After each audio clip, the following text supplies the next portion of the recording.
Okay, magandang hapon po sa inyo lahat. Pakibatiin po sa bawat isa-isa sa inyong katabi.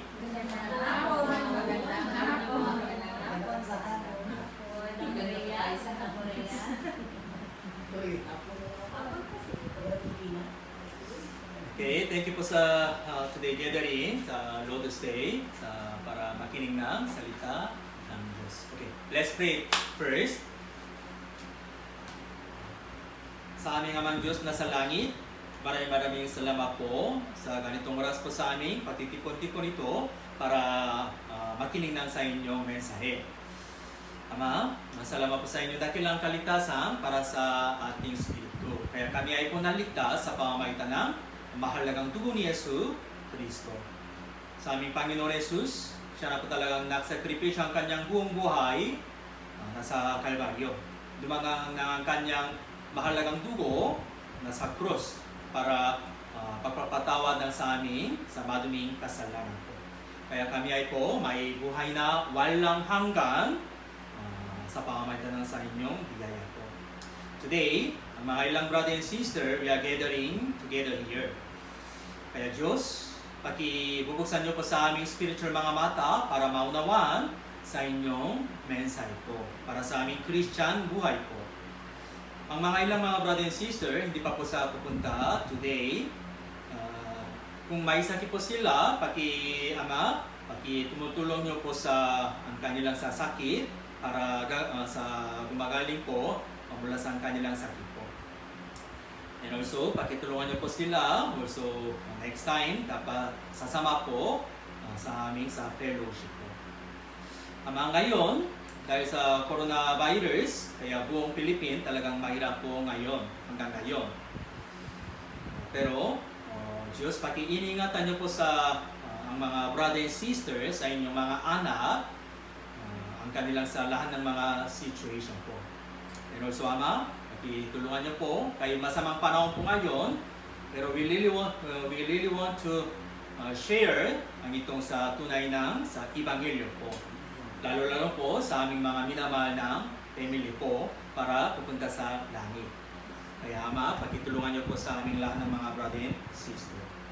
Ngayon po magsimula po sa aming service. Hanggang wakas, umasa inyo Ama. We pray in Jesus' name our Lord. Amen. Okay. Today, the second time po sa ito, Ebanghelyo Juan, chapter 9. Let's open the Bible, Ebanghelyo Juan, chapter 9.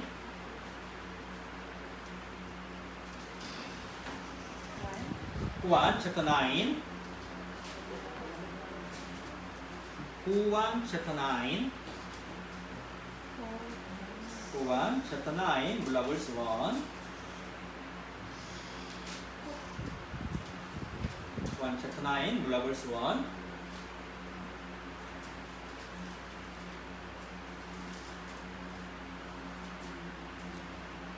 Juan, chapter 9, mula verse 1.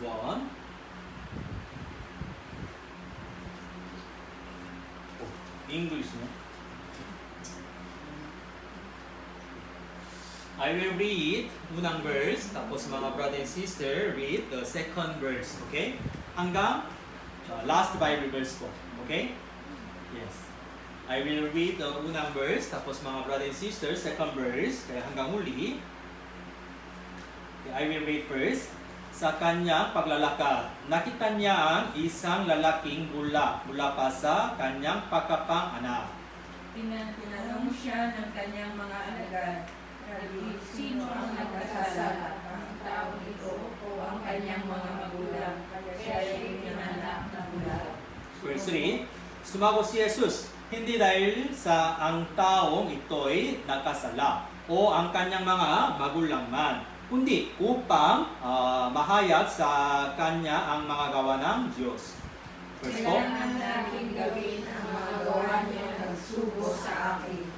Samantalang alam pa, dumarating ang gabi na walang taong makakagawa. Verse 5, habang ako'y nasa sanibtan, ako ang ilaw ng sanibtan. Nang masabi niya ang mga bagay na ito, siya'y dumura sa lupa at bumangan ng ulit mula sa dura at pinahira ng putik ang mga mata ng lalaki. At sinabi sa kanya, "Humayo ka, magpugas ka sa imbakan ng tubig ng Siloam, na ang kahulugan ay sinugo." Humayungan siya at napugas at bumalik na nakakakita. Kaya ang mga kapitbahay at ang mga nakakita sa kanya ng una na siya'y tulubi ay nagsabi, "Hindi ba ito ang nakaupo noon at nagpapalimos?" Verse 9, sinabi ng iba, "Siya nga." Ang sabi ng iba, "Hindi, subalit ang kanya." Sinabi niya, "Ako nga iyon." Kaya sinabi nila sa kanya, "Paano buksan ang iyong mga mata?" Sumagot siya, "Ang taong tinatawang na Jesus ay gumawa ng putik at pinahiran ang aking mga mata at sinabi sa akin, 'Pumunta ka sa Siloam at maghugas ka.' Kaya't ako'y umalis at nagugas at nakaroon ako ng paningin." Sinabi nila sa kanya, "Saan siya naroon?" Sinabi niya, "Hindi ko alam." At dinala nila sa mga Bariseo ang lalaki na dating bulag. Noong may araw sa Sabat, kumuha ng si Jesus at binuksan ang kanyang mga mata.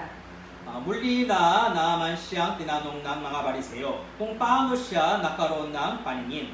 At sinabi niya sa kanila, "Nilagyan niya ang putik ang aking mga mata at hinugasan ko at ako'y nakakita."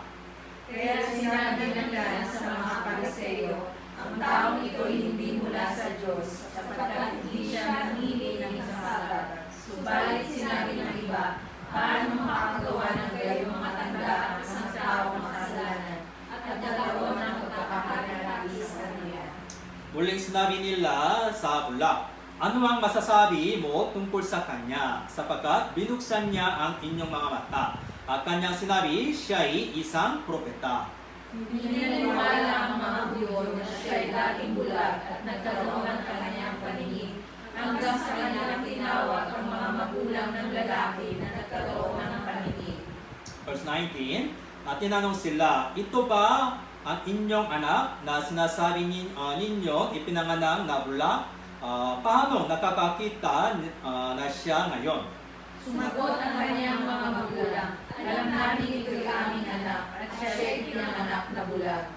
Subalit, kung paano siya ay nakakakita ngayon ay hindi namin alam, o kung sino ang napukas ng kanyang mga mata ay hindi namin kilala. Tanungin ninyo siya, siya ay may sapan na gulang na, at siya ay magsasalita para sa kanyang sarili.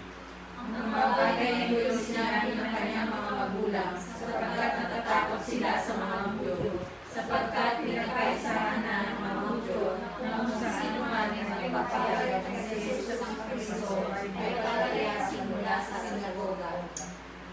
Kaya sinabi ng kanyang mga magulang, siya ay may sapan na gulang na. Tanungin ninyo siya. Dahil dito kinawag ng taong dating bulag at sinabi sa kanya, "Pagwalagyan mo ang Diyos, nalalaman namin makasalanan ng taong ito." Sumagot siya, "Kung siya ay makasalanan ay hindi ko alam. Isang bagay ang nalalaman ko. Bagaman, ako'y dating bulag. Ngayon, nakakakita na ako." Sinabi nila sa kanya, "Ano ang ginawa niya sa iyo? Paano niya binuksan ang iyong mga mata?" Kanyang sinagot sila, "Sinabi ko na sa iyo at hindi kayo nakinig. Bakit ibig ninyong marinig uli? Ibig ba ninyo maging mga alagad niya?" At siya ay kanyang nilalit at sinabi, "Ikaw ay alagad niya, subalit kami mga alagad ni Moises." Alam namin nasasalita ang Diyos kay Moses, subalit tungkol sa taong ito ay hindi namin nalalaman kung saan siya nagmula. Sumagot ang tao at sa kanila sinabi, "Ito ang nakapagtataka. Hindi ninyo alam kung saan siya nagmula, subalit binuksan niya ang aming mga mata." Alam natin, hindi pinapakinggan ng Diyos ang mga makasalanan. Subalit, kung ang sino man ay sumasamba sa Diyos at gumagawa ng kanyang kalooban, ito ang kanyang pinapakinggan. Mula nang magsimula ang sanlibutan, ay hindi naging kailanman na binuksan ng sino man ang mga mata sa taong pinanganak na bulag. Kung ang taong ito ay hindi galing sa Diyos. Siya ay hindi makakagawa ng anuman. Kanilang sinagot siya, pinanganak ang lubos sa kasalanan at tuturuan ang makalamit at siya'y pinalayas nila. Nabalitaan ni Jesus na siya ay pinalayas nila at nang kanyang makita siya, ay sinabi niya, sumasampalataya ka ba sa anak ng tao? Sumagot siya, sino ba siya, Ginoo, upang ako'y sumampalataya sa kanya? Sinabi sa kanya ni Jesus, siya ay nakita mo na at siya ang nakikipag-usap sa iyo. Sinabi niya, Panginoon, sumasampalataya ako at siya'y sumabat sa kanya. Sinabi ni Jesus, pumarito ako sa sanlibutan. Ito para sa paghatol, upang ang mga hindi nakakakita ay makakita, at upang ang mga nakakakita ay maging mga bulak. Ang ilan sa mga Pariseo ang nasaktan niya ang halimaw ng mga bagay na ito na sinabi sa kanya, kami pa naman ay mga bulag din. Sinabi ni Jesus sa kanila, kung kayo'y mga bulak, hindi kayo makakaroon ng kasalanan. Subalit, ngayon sinasabi ninyo, kami nakakakita, nananatili ang inyong kasalanan. Okay. Last Sunday, we already studied ang itong sa essays, Juan chapter 1, chapter 9, tungkol sa pananampalataya ni isang bulak, mula pa sa pagkapang-anak. I will give just a little summary noong linggo what we studied first. Actually, si Jesus Cristo, gumagaling po ang marami ng mga tao. Minsan pipi, bingi, lumpo, o minsan katulad na ito sa bulak. O minsan, ang patay ng tao. Diba? Yeah. Pero, parang ganitong sa physical blessing ba? Sa physically, may gumaling na po ang kanilang sakit. Pero, ang ginagawa ni Jesus Cristo, meron na po lahat spiritual meaning. Meron na po talagang spiritual message. Hindi lamang ang kanilang gumaling na po ang kanilang mga physical sakit. Sa pamamagitan ng ganitong mga milagro, si Jesus Cristo, He teaching us mga spiritual message. Una po ito sa bulak. Mula pagkapanganak, siya na po sa bulak. Actually, ang itong tao, di ba? Ang itong tao na po, mula pagkapanganak, siya ay bulak. Di ba? Pero, sa lahat ng tao po sa mundong ito, spiritually, we are also blind men. Spiritually, lahat ng mga tao, blind men. Bakit? Because lahat ng tao po, bulak kay Adan. Diba? Si Adan, siya na po talaga pinakaunang tao. Tapos pinakaunang magkasalanan. Si Adan at Eva. Dahil sa kasalanan ni Adan at Eva, lahat ng mga tao, magiging magkasalanan. Look at sa Roma chapter 5 verse 12. Roma chapter 5 verse 12. Roma chapter 5 verse 12. Juan, Agawa, tapos Roma.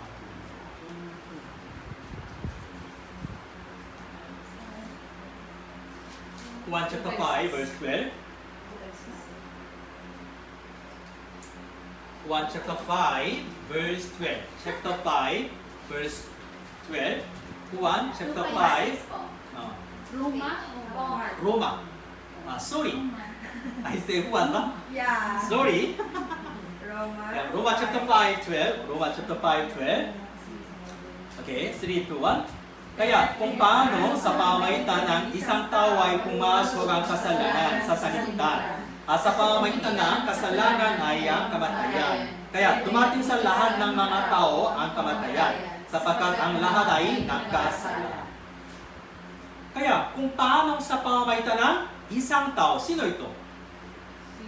Si Adan. Si Adan, dahil sa ito isang tao, ay pumasok ang kasalanan sa sanlibutan. Pumasok po ang kasalanan sa sanlibutan. Ibig sabihin, lahat ng tao. Kaya sa dulo, di ba, lahat ay nakasala. Lahat ay nakasala. Si Adan at Eva, sila na po sa una sa makasala na po. Let's go to the Genesis chapter 3. Genesis chapter 3. Genesis chapter 3.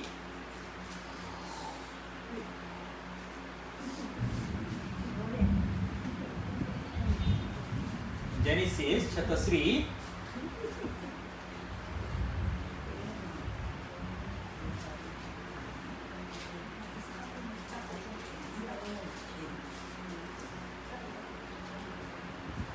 Genesis chapter 3 verse 6 and 7. Genesis chapter 3 verse 6 and 7. Kaya nang makita ng babae na ang bunga ng punong kahoy ay maputing kainin, nakakalugod sa paningin na dapat nasain upang maging matalino. Siya ay pumintas ng bunga nito at kinain ito, at binigyan din niya ang kanyang asawa na kasama niya. At siya ay kumain. Verse 7. Parehong nang nabuksan ang kanilang mga mata, at nalaman nila sila ay mga hubad. Magkasama silang nagtayin ng mga dahon ng puno ng ibos at kanilang ginawang panakip. Kung tingnan nyo sa itong versikulo, si Adan at Eva, una, kumain na po sa bawal ng bunga. Actually, diba, ang Panginoon Diyos, He allowed ang dami ng mga masarap ng prutas.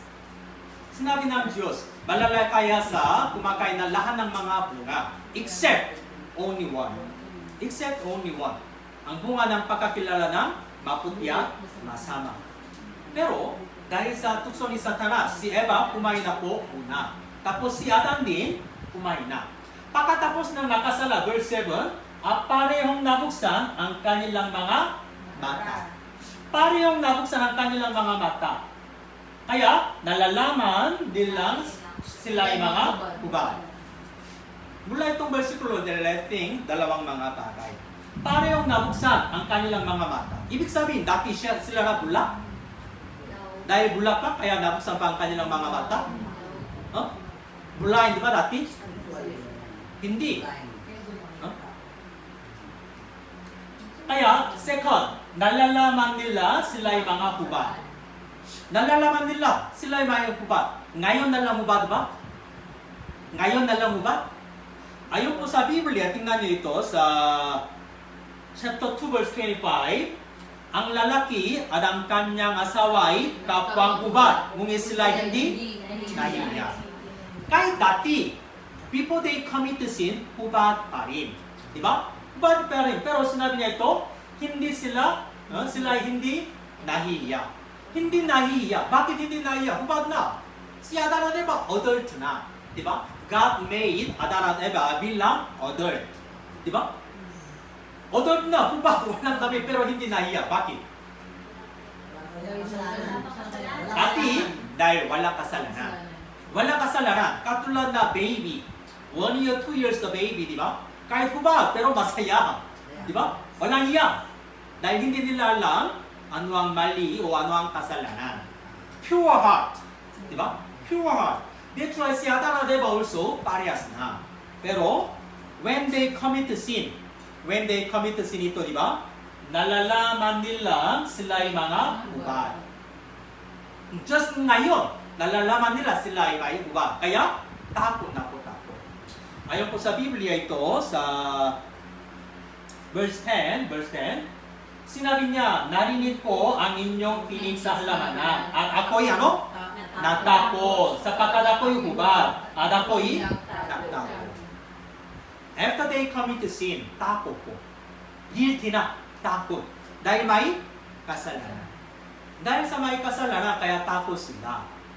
Tapos nalalaman po, sila ay hubad.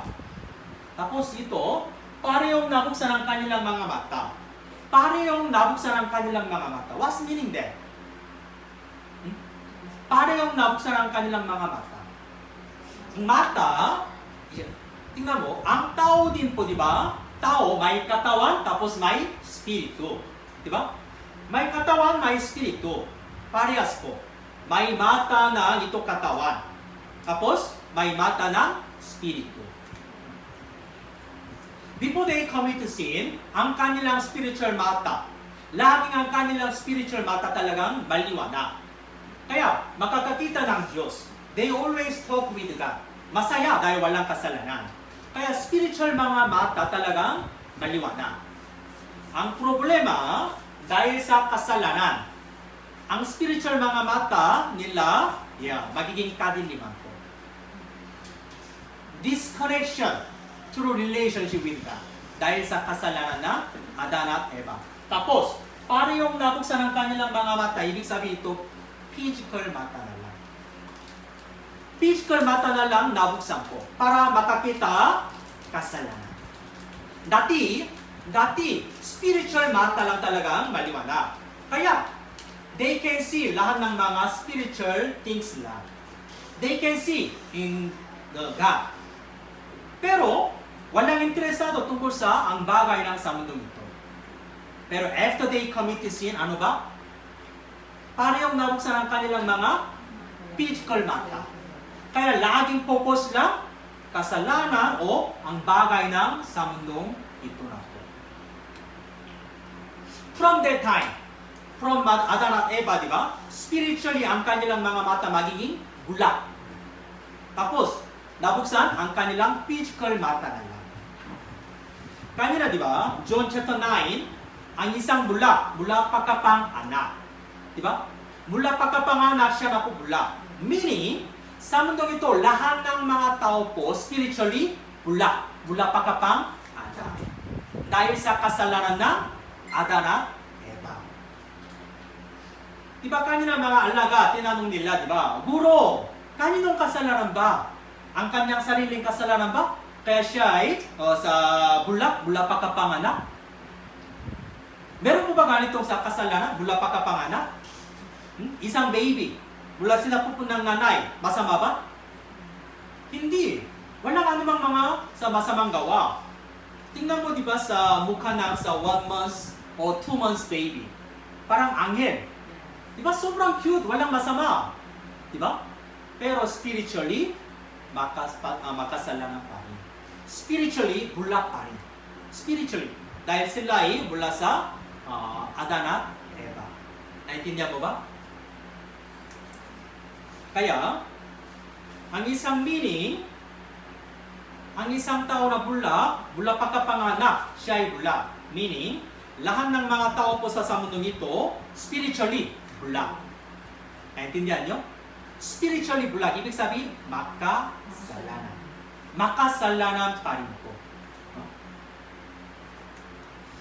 Let's go back to John chapter 9. Juan chapter 9. Pakitali na lang po sa... Yan yung po ng tali. Kasi babalik na siya. Main chapter na po ito sa Ebanghelyo Juan chapter 9. Kaya pakitali na lang po ba? Juan chapter 9. Juan chapter 9. Juan chapter 9. Verse 4. Kaya verse 3 first, verse 3, sumagot si Jesus, hindi dahil sa ang taong ito ay nakasala o ang kanyang mga magulang man, kundi upang mahayag sa kanya ang mga gawa ng Diyos. Hindi dahil sa kanilang ang kanilang sariling kasalanan, kundi dahil sa kasalanan ni Adan at Eva. Tapos, sa pamamagitan nila, yes, Jesus Christ, He will do good works. Verse 4 ito, kailangan nating gawin ang mga gawa niyo nagsugo sa akin. Samantalang araw pa, dumarating ang gabi na walang taong makakagawa. Verse 5, habang ako'y nasa sanlibutan, ako ang ilaw ng sanlibutan. Si Jesus sinabi niya, ako ang ilaw ng sanlibutan. Ako ang ilaw ng sanlibutan. Bakit? Dahil sa mundong ito, kadiliman. Lahat ng mga tao na sa mundong ito, bulak. Spiritually bulak. Kaya hindi makakita ng ilaw. Kaya God sent His begotten Son, Jesus Christ, sa mundong ito. Para ilaw po, para ilaw. Look at the John chapter 1. John chapter 1. Verse 1. John chapter 1 verse 1. John chapter 1 verse 1. Sa simula ay ang salita. At ang salita ay kasama ng Diyos, at ang salita ay Diyos. Sa simula ay ang salita. Actually, di ba? In the beginning, God created in this world sa pamamagitan ng kanyang salita. Di ba? No. Sa pamamagitan ng kanyang salita. Kaya, may ilaw, bunga, lahat. Di ba? Kaya, ito sinabi niya, at ang salita ay Diyos. At ang salita ay Diyos. Verse 9, look at the verse 9. Siyang tunay na ilaw na tumatanglaw sa bawat dumarating sa sanlibutan. Siya, ibig sabihin, Jesu Kristo. Jesu Kristo, siya na po tunay na ilaw. Tapos verse 14, ang naging tawang salita at tumahang kasama namin. At nakita namin ang kanyang kaluwalhatian. Kaluwalhatian, gaya ng sa tanging anak ng Ama, puspos ng biyaya at katotohanan. Tingnan mo ito, importante dito. Ang naging tawang salita. Kanina, di ba? Kanina, Adang salita ay Diyos, di ba? Chapter 1 verse 1, Adang salita ay Diyos. Pero ito, di ba? Ang naging tao, ang salita. God, ibig sabihin, God became isang tao. Ito po si Jesu Kristo. That's why ito also in-explain tungkol sa Trinity God. Diyos ng Ama, Diyos ng Anak, Diyos ng Holy Spirit. And then let's go to Juan chapter 9 kanina, chapter 9 verse 5. Juan chapter 9 verse 5. Verse 4, kailangan natin gawin ang mga gawain niyo, no, nagsugo sa akin. Tapos verse 5, habang ako'y nasa sanlibutan, ako ang ilaw ng sanlibutan. Ako ang ilaw ng sanlibutan. Mula itong versikulo, let's thinking that, why Jesus Christ came in this world? Why? Para ano ba? Para ano? Diba, look at this one, diba? Mula verse 1, 2, 3, ito in-explain po, diba? Isang taong bulak, mula pa kapang anak. And then just suddenly verse 0.5, sinabi niya ito, ako ang ilaw ng sanlibutan. Dahil, lahat ng mga tao na sa mundong ito, spiritually bulak. Ibig sabihin, spiritually makasalanan. Diba? Walang tao ligtas. Spiritually, lahat patay na. That's why, bilang isang ilaw, si Yesu Cristo pumarito itong sanlibutan. Para ang mga tao, ang mga spiritually sa bulang ng mga tao, para mabuksan ang kanilang mga mata. The reason why Jesus Christ came in this world. Why? Para iligtas ang mga makasalanan. Unang Timoteo chapter 1 verse 15. Unang Timoteo chapter 1 verse 15. Unang Timoteo chapter 1 15. Unang Timoteo chapter 1 15.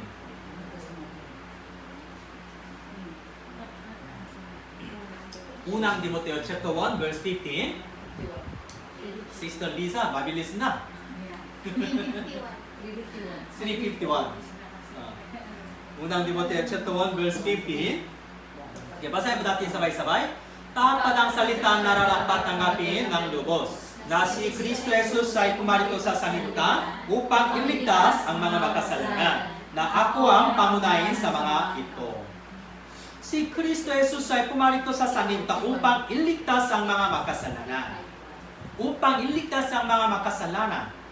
Lahat ng tao na sa mundo ito, makasalanan. Tapos pupunta sa impyerno. Kaya, para upang iligtas ang mga makasalanan, si Jesus pumarito itong sanlibutan. That is the same also. Lahat ng mga tao na sa mundo ito, spiritually bulak. Kaya bilang isang ilaw, si Jesus Kristo pumarito itong sanlibutan.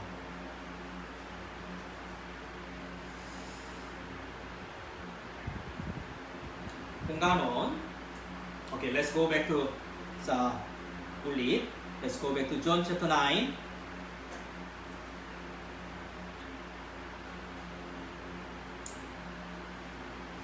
Verse 6.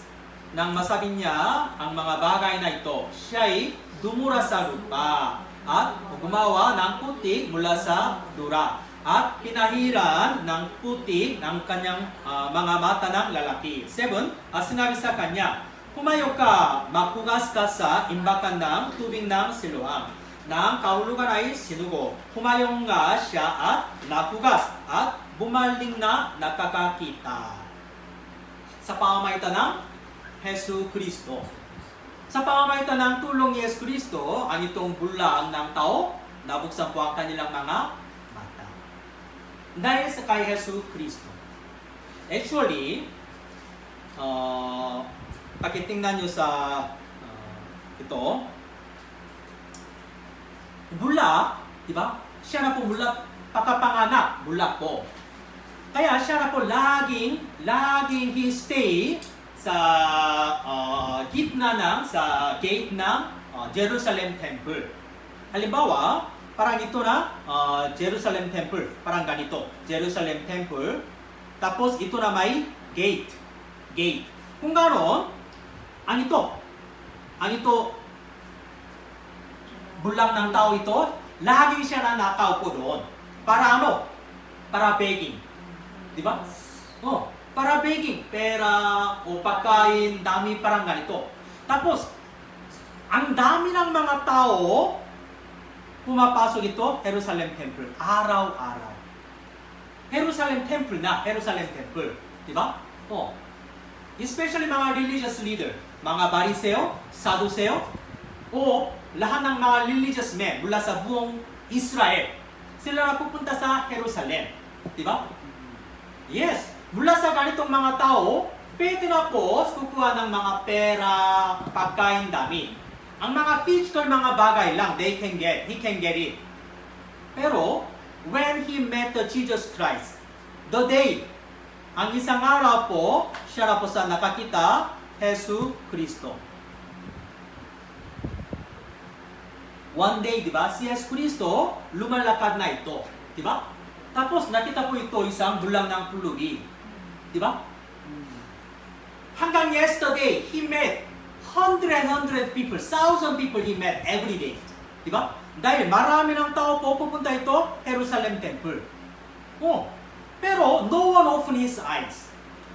No one opened his eyes. Only tulong ng mga physical things lang. Naintindihan nyo? Pero, when he met the Jesus Christ, only Jesus lang tagapagligtas. Only Jesus lang is our Savior for our salvation. Naintindihan nyo? Kaya, the day when he met the Jesus Christ, ang kanyang buhay talagang change na. Diba? Before, like that. Before, he's the blind. Diba? Now, after, open. Diba? Dati he was the blind, but now, open. Kung gano'n, ang kanyang buhay, medyo pare-parehas ba? No. Totally changed. When he met the Jesus Christ, di ba? When he met the Jesus Christ, actually, ang kanyang edad, kanina di ba ang magulang sinabi niya, tanungin mo sa kanya, siya na po sapan na edad. Sapan na edad, ibig sabihin parang more than 20 years old. Di ba? Oh, more than 20 years old, kaya sapan na edad na. Huh? Pero, hanggang that time, he was blind. We are the same. We was blind. We were blind before, spiritually. Physically, may mata na, di ba? O physically, may mata, okay naman. Pero dapat malalaman natin, lahat ng tao sa mundo ito bilang makasalanan, spiritually, blind. Spiritually, lahat, blind. Ibig sabihin, pupunta sa impyerno. That's why Romans chapter 3 verse 10 said, there is no one righteous. No. Diba?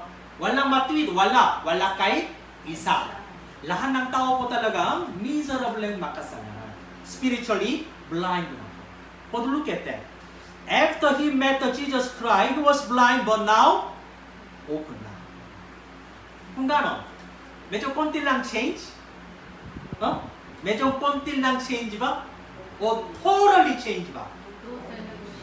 Totally change.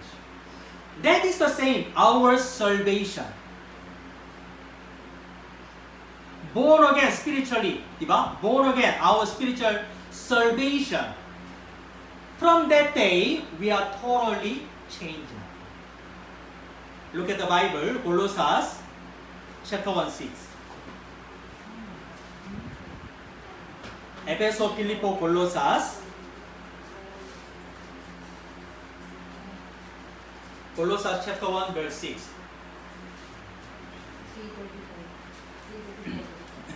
Colossians chapter 5 verse 6. Chapter 1. Colossians chapter 1 verse 6. Colossians chapter 1 verse 6. Okay, basahin po natin sabay-sabay. Na dumating sa inyo, gayun din naman kung paano ito ay namumunga na lumalabo sa buong sanlibutan, ay gayun din naman sa inyo mula ng araw na inyong marinig at maunawaan ang biyaya ng Diyos sa katotohanan. Ang itong versikulo sinabi niya, di ba? Mula ng araw. Mula ng araw na inyong marinig at maunawaan. Ibig sabihin, same. The day your salvation. Di ba? Parabula, same. The day he was open his eyes. Tama ba? The day when he met Jesus Christ. Dumura na. Tapos may puti. Ilagay ng kanyang mga mata. Sinabi ni Jesus Kristo, ikaw na pupunta sa Siloam. Nakugasan mo na sa inyong mukha.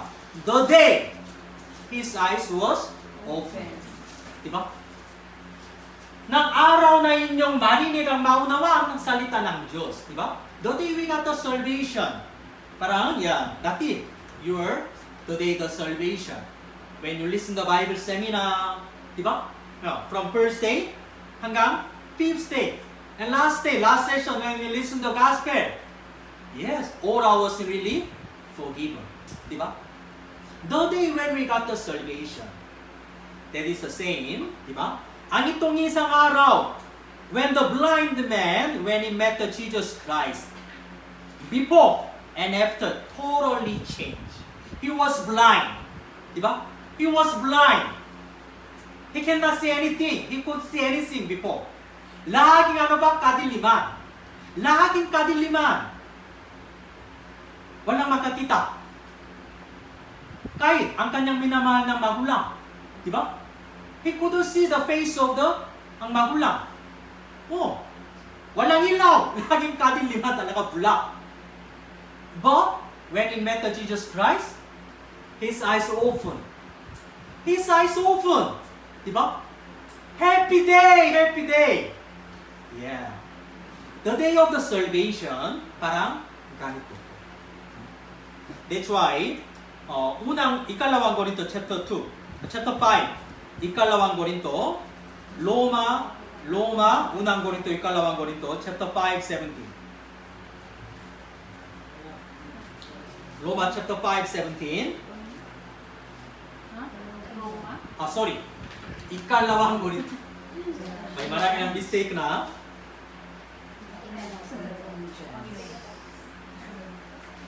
Ikalawang Korinto chapter 5. Ikalawang Korinto chapter 5. Second Corinthians, ikalawang Korinto chapter 5 verse 17. Chapter 5 verse 17. Chapter 5:17. Okay, basahin po natin sabay-sabay. Kaya kung ang sinuman ay na kay Kristo, siya'y bagong nilalang. Ang mga lumang bagay ay lumipas na. Tingnan ninyo, ang lahat ay naging bago. That is as a born again Christian. Diba? As a born again Christian, the day when you got the salvation, diba? Kung ang sinuman ay nakay Kristo, in Christ, kanina also bulak. In Jerusalem, in Israel, marami ng bulak doon. Diba? Marami ng bulak. Pero, itong bulak, siya lang talaga, he met the Jesus Christ. The day, he is in Christ. In Christ. Kaya siya ay bagong nilalang. Bagong nilalang. Kami din po bagong nilalang. In Christ, we are new creation. Pero hindi sa katawan. Katawan, parehas pa rin, di ba? Parehas na Pilipino. Hindi takal langit. Di ba? We are Filipino, parehas na. Pero sa aming spirito, yes, in Christ, we are new creation, bagong nilalang. At tapos, ang mga lumang bagay ay lumipas na. Lumang bagay ay lumipas na. Lumipas na. Tingnan ninyo, ang lahat ay naging bago. The Bible says, ang mga lumang bagay ay lumipas na. Ano ang lumang bagay? Ano ang lumang bagay? Before our life, o ang mga bagay ng sa mundo ito. Ang mga bagay ng sa mundo ito, ano ba? Lumang bagay na. Kaya lumipas na. Why? Meron na po, di ba, heavenly things. May heavenly things. Ang mga bagay na sa langit. Ang mga bagay na po sa spiritual things. Physical things, material things, lumang bagay. Kaya lumipas na. Actually, di ba? People during the Second World War, di ba? Japan, tapos USA, di ba? They get up. Japan first, they attack in USA in the Pearl Harbor. That time in the Japan, parang they thinking that wow, we are strong. Tapos they earn a lot of money. Also Japan, di ba, they attack you in the Philippines. Mula sa Philippines, kukunin nila lahat ng ginto, di ba? Ang dami ng mga bagay, kukunin nila. Kaya nasa Japan, marami ng pera. Pero tingnan mo, dahil sa dalawang atomic bomb, Hiroshima at Nagasaki, di ba? Atomic bomb, nuclear bomba. Dahil dalawang bomba lang. Kaya Nagasaki City, Hiroshima City, nasunog na lahat. Sunog po, sunog. Hanggang ngayon, doon, hindi pwede tumira. Ayon po sa Biblia, God will judge in this world sa pamamagitan ng apoy.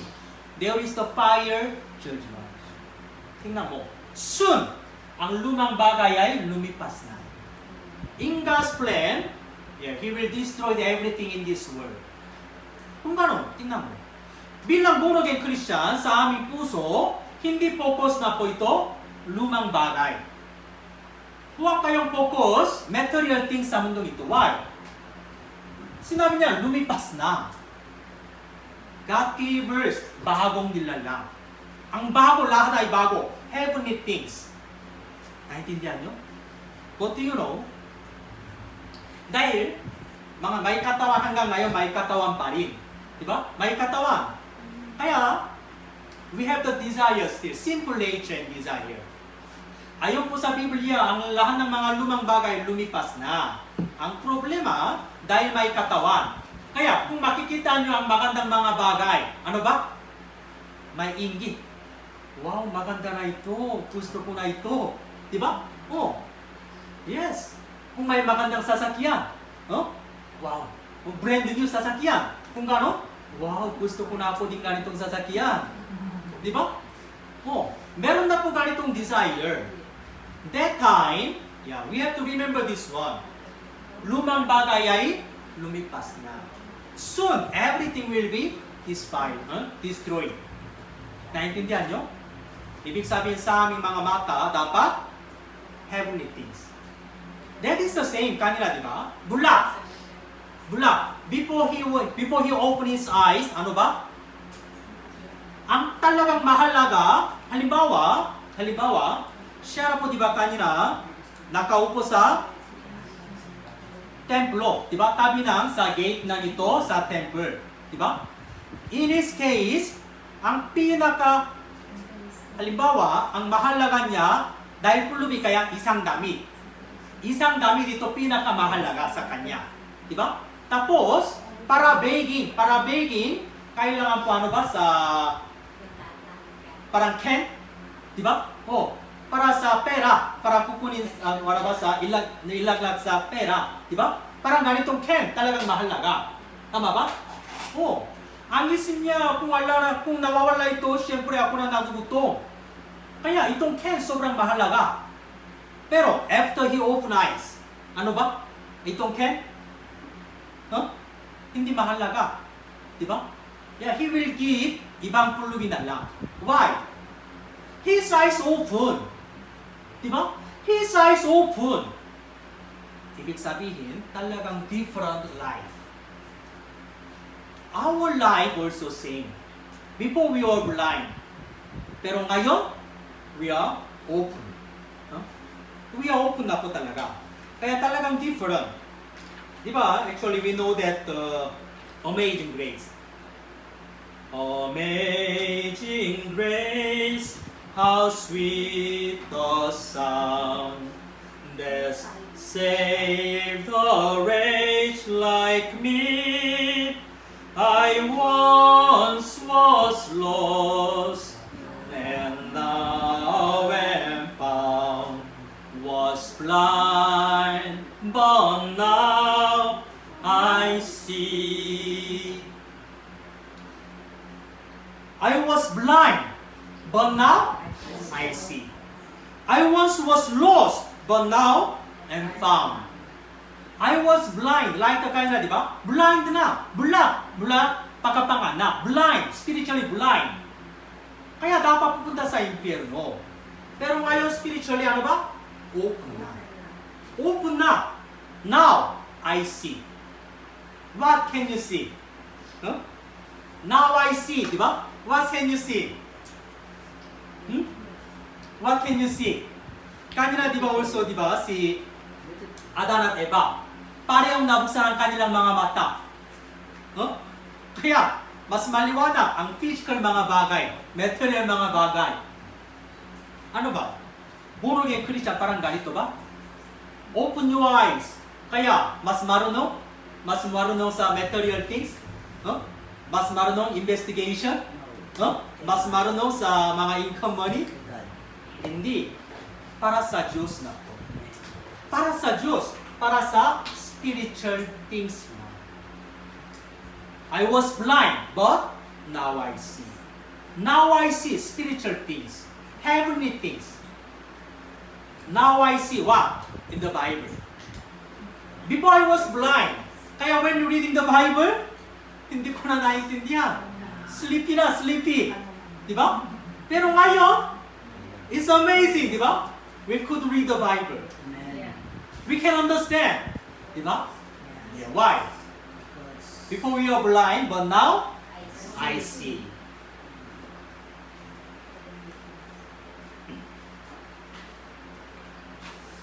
Tapos, let's go back to main passage. Juan chapter 9. Juan chapter 9, main passage.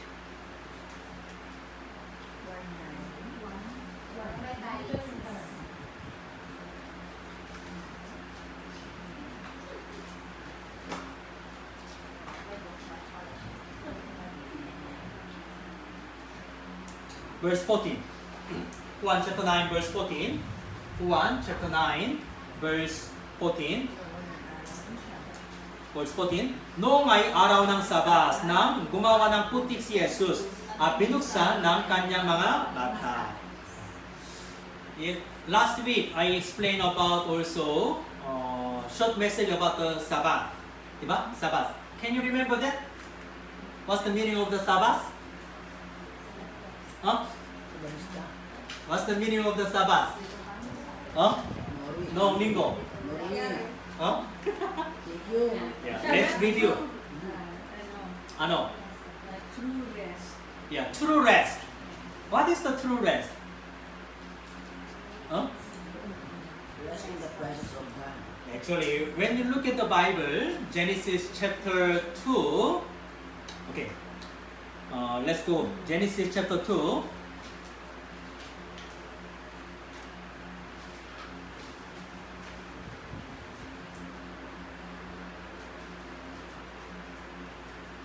Verse 3. Verse 2 and 3. Genesis chapter 2, verse 2 and 3. Nang ikapitong araw ay natapos ng Diyos ang gawain ng kanyang ginawa. At napahinga siya ng ikapitong araw mula sa lahat ng gawain kanyang ginawa. Verse 3, at binasbasa ng Diyos at ang ikapitong araw ng kanyang ginawang banal. Sapagkat sa araw na iyon ay napahinga ang Diyos sa lahat ng gawain na kanyang ginawa. Look at, actually God created everything within 7 days. Diba? Mula unang araw hanggang ika-6 ng araw. Finish na. Ang pinakagulo, tao lang tao. Kaya He finished creation. He finished His own works. Diba? That's why, ito, sinabi niya, napahinga siya, Diyos, ng ikapitong araw. Dahil, tapos na. Tapos na lahat. Perfect na. Perfect. No more works. Diba? Pero, halimbawa, kung ika-5 araw, pwede ba God rest? Ika-3 araw, pwede ba rest? Hindi. Ika-7 araw lang. Because hanggang ika-6 ng araw, tapos na lahat ng kanyang ginawa. Kaya ika-7 araw, God saw that, wow, perfect na, maganda na, at binasbasa ng Diyos ang ika-7 araw. Diba? Talagang maganda na. Kaya ika-7 araw, God rest. Napahinga. Diba? Hindi po sa physically napahinga. Because God finished His works. Perfect na, perfect. Diba? Perfect talaga. That's why God, no more works. Just happy. Really happy with Adam. Dahil walang kasalanan. Diba? Pero, when Adam at Eva commit to sin, God's rest, bumaksan na. Bumaksan na po the God's rest. Naintindihan mo ba? Dahil sa kasalanan ng Adan at Eva, before they commit to sin, God rest na. No more works, perfect. But the day when Adan at Eva commit to sin, yes, that time, God start works again. Kaya tingnan nyo, chapter 3, verse 21. Chapter 3, verse 21.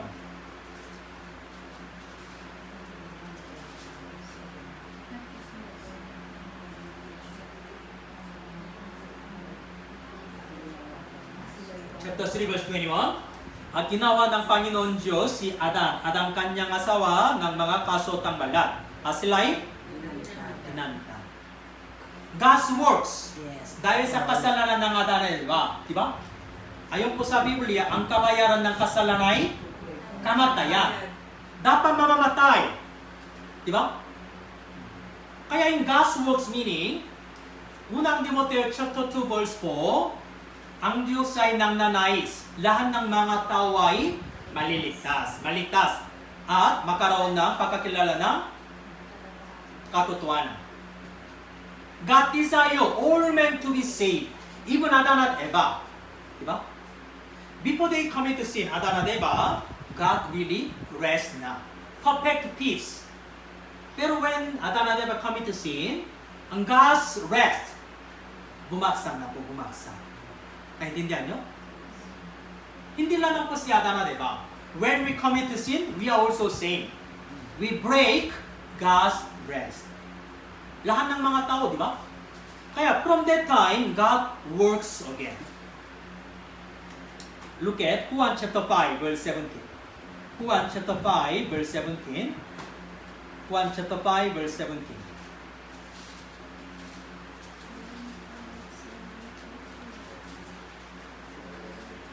Juan chapter 5, verse 17. Ebanghelyo Juan chapter 5, verse 17. Okay, basahin po natin sabay-sabay. Subalit, isinamos nila ni Jesus, hanggang ngayon patuloy sa pagkawa ang aking Ama, at ako'y patuloy rin sa pagkawa. Tingnan nyo. Hanggang ngayon, mula simula. Mula saan ba? The day when Adan at Eva commit to sin. Diba? From that time, God works. Kaya patuloy. Hanggang ngayon, patuloy sa pagkawa ng aking Ama. Amang Diyos. That's why Jesus Christ came in this world. And then Jesus, He is the one who also works in Sabbath day. Look at here sa John chapter 5. Ano ba? Anong verse ba? John chapter 5. Verse 16. Actually, John chapter 5 ito, there is a 38 years. 38 years, siya na po sa parang lumpo na. Look at the verse 5. Verse 5. Verse 5. Naroon ang isang lalaki na may 38 tao ng may sakit. Pero si Jesus gumaling na po sa gumagaling itong tao. Verse 16. Verse 16. Dahil dito'y inusig ng mga Hudyo si Jesus sapagkat ginagawa niya ang mga bagay na ito sa araw ng Sabas. Kanina, di ba? Nabuksan na po sa mata ng bulak. John chapter 9. Also, ito yung araw ng Sabas. Why Jesus Christ, He didn't keep the Sabbath day? Why? Tingnan mo, di ba, mga Sabbatista? Di ba? Mga Sabbatista, the Seventh-day Adventist member. Oh, they follow the Sabbath day. But why Jesus Christ, He didn't follow the Sabbath day? Why? Why? Why in your case also you didn't follow the Sabbath day? Di ba? Exodus chapter 20 in 10 utos. Di ba? Alalahanin mo ang araw ng Sabbath. Alalahanin mo ang araw ng Sabbath. But why Jesus Christ, He didn't follow the Sabbath day? And then in your case, why didn't you follow the Sabbath day? Pero Sabbatista, di ba? Seventh-day Adventist member. Why they follow the Sabbath day? Why? Pero why Jesus Christ, He break the Sabbath day? Why? Dahil sa pagiging makasalanan ng tao, kailangan niya yung kasalanan nito. Tingnan mo. Kaya, the true meaning of the Sabbath, meaning, yes, rest na, true rest. Like the God, di ba? Actually, Sabbath, God's Sabbath na. Ikapitong araw, God, rest. Nagpahinga, why? Tapos na lahat. Perfect na. Pero because of the sin of the Adan and Eva, the God's rest, bumagsak. From that day, God works. Para ano? Para make the peace again. Para true peace. Para true peace, ano ba? Yes, should be forgive the sin of the world. In order to true peace, it should be forgive again the sin of the world. That's why God sent the Jesus Christ. Para tinubos na lahat ng kasalanan ng sa mundo nito. Naintindihan nyo? No? Kaya when Jesus Christ, He died on the cross, anong sinabi niya? Last word. It is finished. Natupad na. It is finished. Anong finish? Huh? Anong finish? Yeah, forgiven lahat ng mga kasalanan sa mundo nito. God, Jesus forgave all sa pamamagitan ng kanyang mahalagang tugon. Walang hanggang katubusan. Walang hanggang katubusan, di ba? Eternal redemption. My past, present, future, lahat. Di ba? That's why from that day, yes, God rest. God can rest again. Ang problema, bakit? Di ba?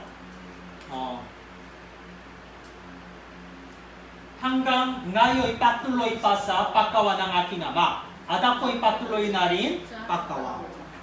Already 2,000 years ago, yes, si Jesus napatawad na lahat ng mga kasalanan ng sa mundo nito. Pero hanggang ngayon, God works again. Why? Already forgiven all the sin of the world. Di ba? Pero there is the only one sin remain. Anong kasalanan? Unbelieving sin. Yeah, hindi sila manampalataya. Unbelieving sin. Lahat ng kasalanan napatawad na lahat sa inyong masamang gawa. Your past sin, present, hanggang future sin, lahat. Eternal redemption. Ang problema, ang mga tao, ayaw nila pakinig. Di ba? Ayaw nila pakinig. That's why God works. The Holy Spirit works. Continue. Para ipapahayag ng salita ng Diyos. Naintindihan nyo? That's why, look at Matthew chapter 12. Matthew chapter 12, verse 8.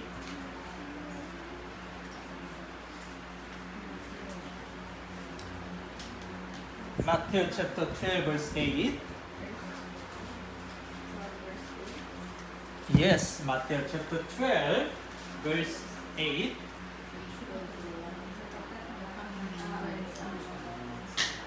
Okay? Sapagkat ang anak ng tao ay Panginoon ng Sabas. Ang anak ng tao ay Panginoon ng Sabas. Why? Si Jesus Christ, He didn't follow the Sabbath day. Diba? Ang mga Hudyo, sa paningin ng Hudyo, Jesus, ikaw na masama na. Bakit ikaw na hindi sumunod ng sa Sabbath day?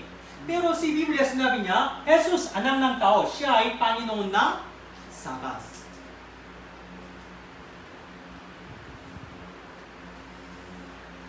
Ibig sabihin po, when we get the true salvation, that is the true rest, true Sabbath na po. When we get the true salvation, naintindihan nyo? No? Bilang makasalanan, walang kapayapaan. Diba? Bilang makasalanan, walang kapayapaan, walang peace. Pero when we got the salvation, the day, we have the true rest in Christ. Kaya si Jesus lang, siya lang, He will give us true rest. Look at Matthew chapter 11 verse 28. Matthew chapter 11 verse 28. 28, 29. Lumapit kayo sa akin, kayong lahat na nalulupaypay at lupang nabibigatan. At kayo ibibigyan ko ng kapahingahan. Pasanin ninyo ang aking pamato at matuto kayo sa akin. Sapagkat kayo'y maamo at may mapapagkumbagang puso at makakatakbo kayo ng kapahingahan para sa inyong mga kaluluwa. Lumapit kayo sa akin, kayong lahat ng nalulupay at lupang nabibigatan dahil sa kasalanan. Dahil sa kasalanan, di ba? Nalulupay-pay at lupang nabibigatan. Pero, kayo'y bibigyan ko ng kapahingahan. Look at. Kanina, di ba, Genesis chapter 2, di ba? Panginoon Diyos, ikapitong araw, kapahingahan. Why? Tapos na. No more works. Pero dahil sa kasalanan, God works again. Pero in Christ, sa pamamagitan ng true salvation, kayo'y bibigyan ko ng kapahingahan. Ito, verse 29 sa dulo, kayo ng kapahingahan para sa inyong mga kaluluwa. In spirit, we have the true rest when we get the salvation. Ang mga hindi paligtas tao, walang kapahingahan. Pero tingnan mo, do not misunderstand. Physically, we need to work continue. Spiritually, in Christ, when you got the salvation, we are rest. Spiritually. Spiritually, we are saved na kaya we are rest. Pero physically, we need to work continue. Naintindihan nyo? Pero when Jesus' second coming time, even sa aming katawan, will be rest in peace. With God.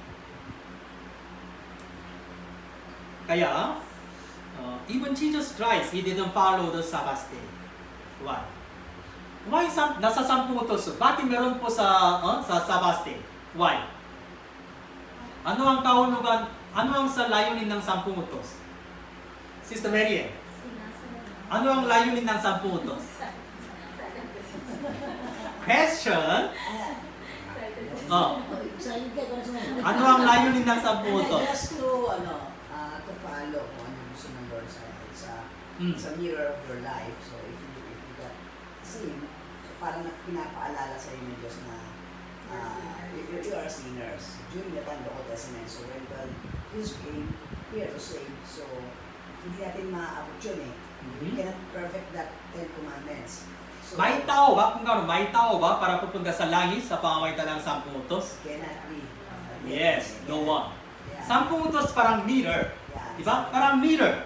Para sa makilala sa inyong kasalanan. Yeah.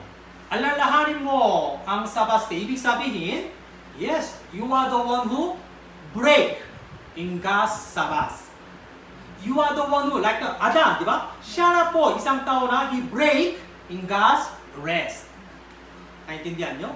Ako din parehas, di ba? Ako pala isang tao, break in God's rest. But Pastor, how about Pastor that the Adventists, and even us, the meaning of Sabbath, whether it's Sunday or Sabbath day, Saturday, or whatever it is, the 7 days, yung kasing ano nila, it's just to Lord's Day. It's about spiritual, family day. All of you, like this one, is a Sunday. So sometimes, karamihan nun yun yung ibig sabihin, especially the Sabbath Adventist. So Friday pa lang, I think half of the, mga Adventist, di ba? 5 pa lang, they start doing something, even cook, so they have to prepare early. So on the whole day of Sabbath day, Saturday, what they're doing is just to read the Bible, study the Word of God, praying together. So that's the meaning of Sabbath. In our case, naman as Christians, Sunday, we do that in Sunday. So in 7 days. So that is the meaning. Actually, Sabbath meaning, kanina, di ba, according to the Bible, di ba, God's peace, true rest. God finished na His works. That's why, kapahingan niya. He rests because tapos na. Di ba? But in our case, bilang makasalanan, even though they follow the Sabbath day, there is no peace. Why? Still makasalanan pa rin. Pero when they truly believe the Jesus Christ, the eternal redemption, di ba? Kung gano'n, in Christ, they have the true rest. Naintindihan nyo? Kung gano'n, why Christian we are gathering on Sunday? Why? We call that this is the Lord's Day. Because Jesus died on the cross. And then, after Sabbath day, after Friday, kaya Sunday, He resurrected na. He resurrected. That's why we call that Lord's Day. And then, many Christians, since the ibang mga sa alagad ni Yesu Cristo, usually, the Lord's Day, Sunday, they teaching the Bible. And because, I think that because of like the Christianity's parang ganitong mga sa affection, many Christian church, many Christian country, diba? Their holiday is the Sunday. But some Muslim country, holiday is not Sunday. Friday. Yeah, it's different like that.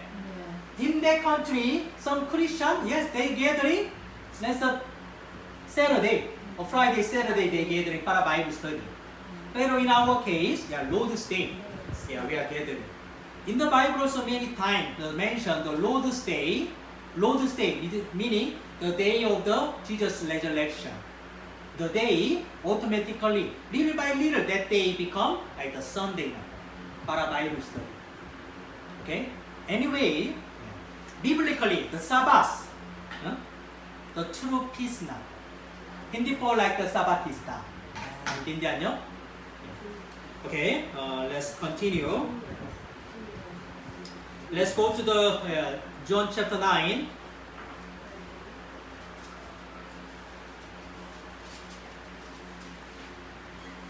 Chapter 9, verse 17.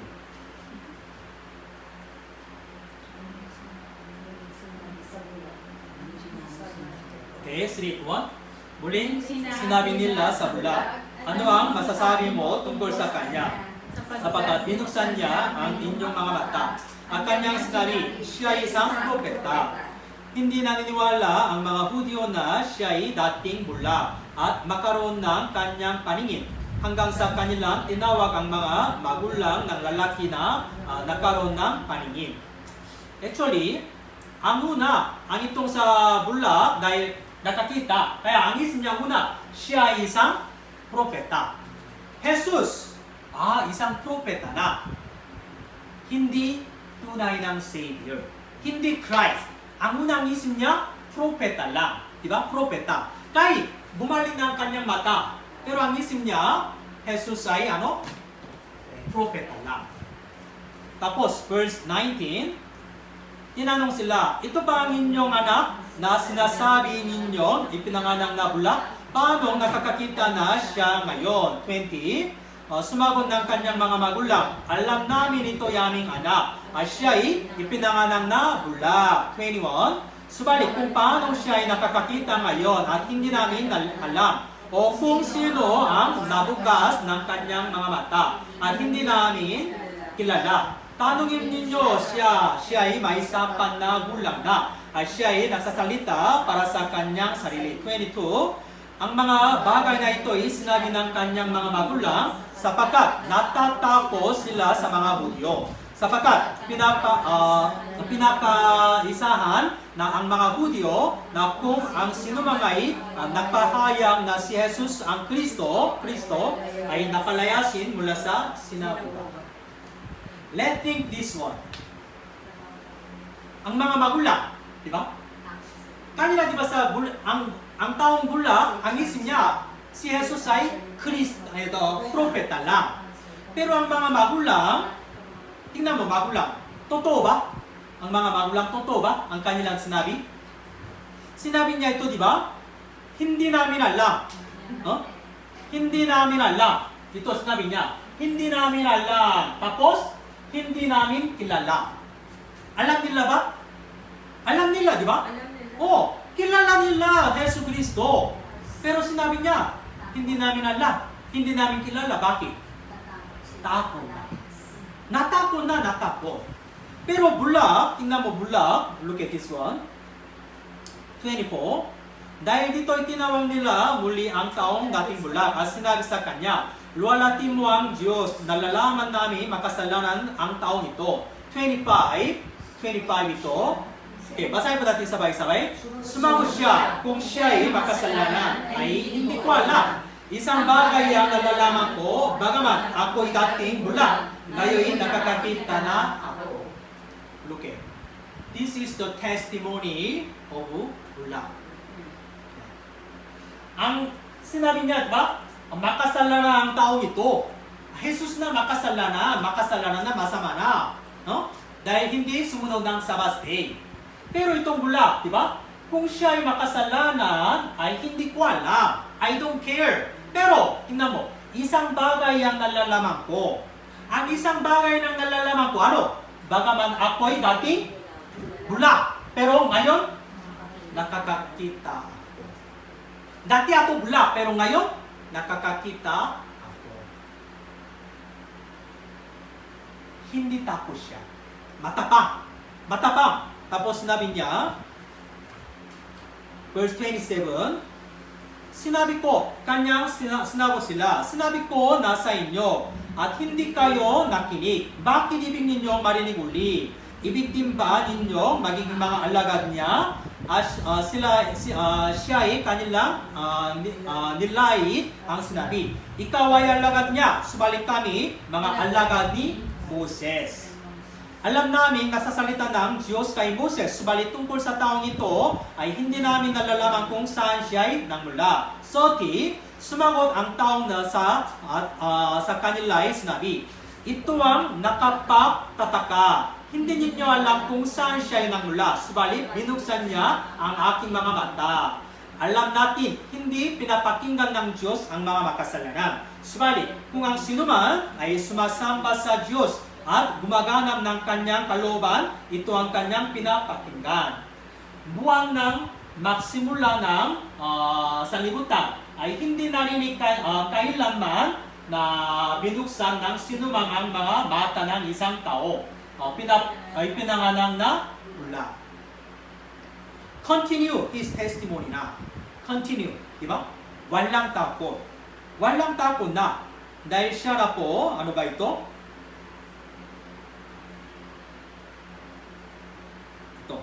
Bagamat ako'y dating bulak, ngayon nakakakita ako. Mga magulang, takot na, pero siya na walang takot. Bakit?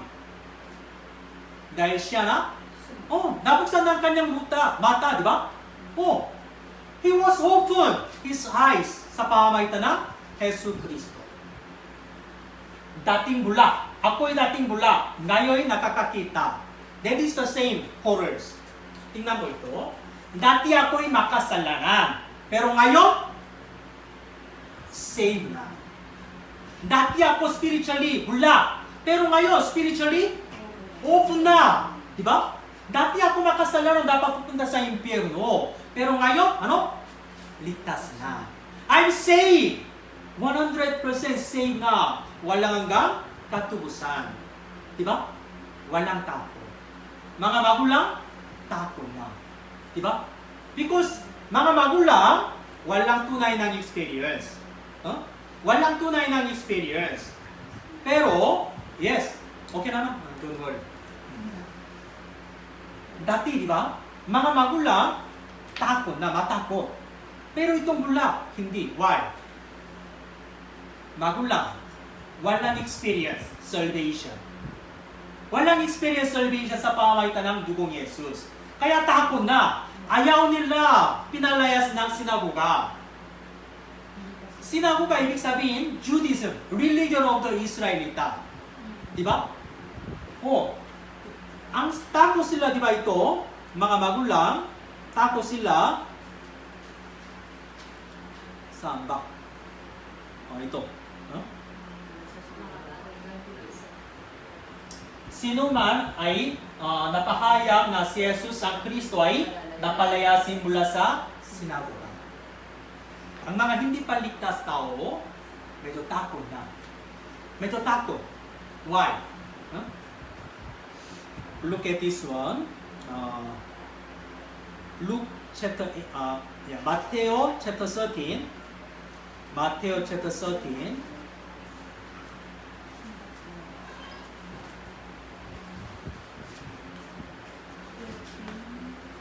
Matthew chapter 13.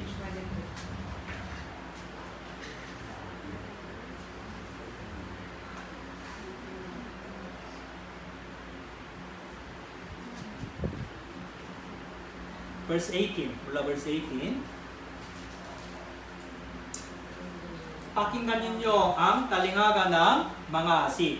Kung ang sinuman ay nakikinig ng salita ng kaharian at hindi niya ito inuunawa, darating ang masama at agawin ng naihasik sa kanyang puso. Ito ang naihasik sa tabing daan. Yeah. God planting the salita ng Diyos sa aming puso. Sa aming puso ito, may apat ng klaseng sa puso na. Una, tabi ng daan. Kaya ang salita ng Diyos hindi pumasok. Verse 20, ang napahasik sa mga batuan ay inyong nakikinig ng salita. At agad niyang tinatanggap ito na may kagalakan. Ang ikalawa ito, batuan. Batuan, kulang soil. Kaya hindi pwede lumago. Verse 21, gayon din, hindi siya nakakahugat, kundi sandaling lamang tumatagal. At kapag dumating ang kapigatian o pag-uusik dahil sa salita ay kaagad siya nakitiso.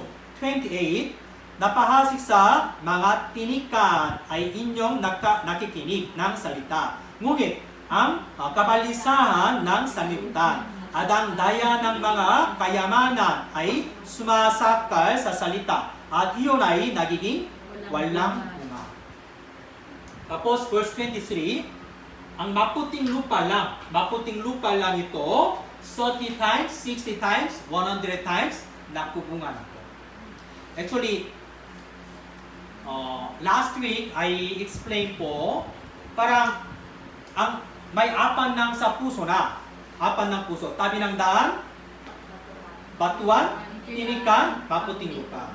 Last week, I explained, parang ito, tinikan, tapos maputing lupa ito, ligtas na.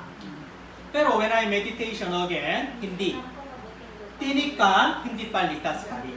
Maputing lupa lang, yeah, ligtas na po. No? Kanina, di ba? Magulang, bakit tapos sila?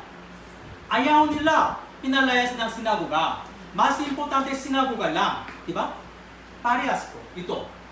Ang napahasik sa mga tinikan, ito tinikan ay inyong nakikinig ng salita. Ngunit, ang kalibasahan ng sanlibutan. Kalibasahan ng sanlibutan. Kabalisan. Ibig sabihin, mga worry. Mga worry tungkol sa pera, tungkol sa family, tungkol sa religion. Mga worry.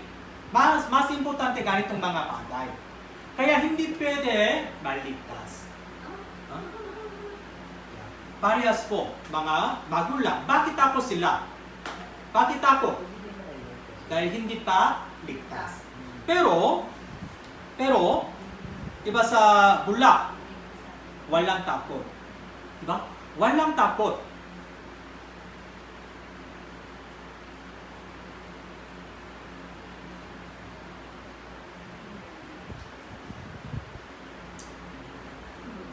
Bagaman ako'y dating bulak, ngayon nakakakita na ako. Because, tingnan mo, salvation, ito po talagang personal experience. Magulang, hindi nila alam. Di ba? Kaya magulang nila, pero hindi nila alam tungkol sa salvation. Kaya takot sila, pero ako, walang takot. Why? I'm saved. I'm really experienced. Dati bulak, pero ngayon, nabuksan na. Naintindihan nyo?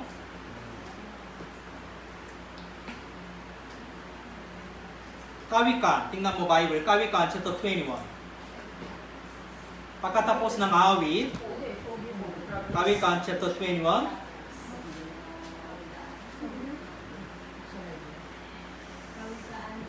Kawikan chapter 21.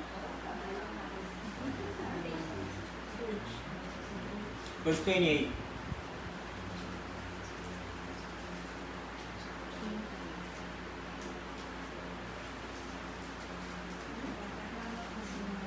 Kawikan chapter 21 verse 28. Kawikan chapter 21 verse 28. Basahin po natin sabay-sabay. Mapapahamak ang sinungaling na saksi. Ngunit ang salita ng taong nakikinig ay nananatili. Ang ibang version, ito ASND version, tingnan mo, ngunit ang saksing nagsasabi ng katotohanan ay pakikinggan. Ang tunay ng saksi, ang tunay ng saksi, totoo na ang kanyang salita. Kanina, di ba? Magulang. Parang ito, sinungaling na saksi, magulang. Sinabi nila, hindi namin alam, hindi namin kilala. Alam nila, di ba? Pero, hindi pa experience. Di ba? Hindi pa tunay na experience. Kaya, dahil sa takot kaya, sinungaling. Pero ang tunay ng saksi, kahit ang mga Hudyo, di ba, parang pinalayas na sa sinagoga. Pero walang takot. Why? Religion is not important. Religion is not important. True salvation. Di ba? True salvation. Kaya kanina, di ba, sa Bula, pinalayas na po Bula sa sinagoga. And then he met Jesus Christ again. He met the Jesus Christ again. Jesus accept him. Jesus accept him talaga. Look at Matthew chapter 5.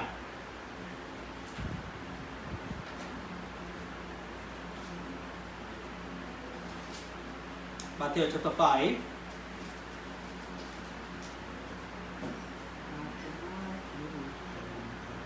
Matthew chapter 5, verse 10. Matthew chapter 5, verse 10.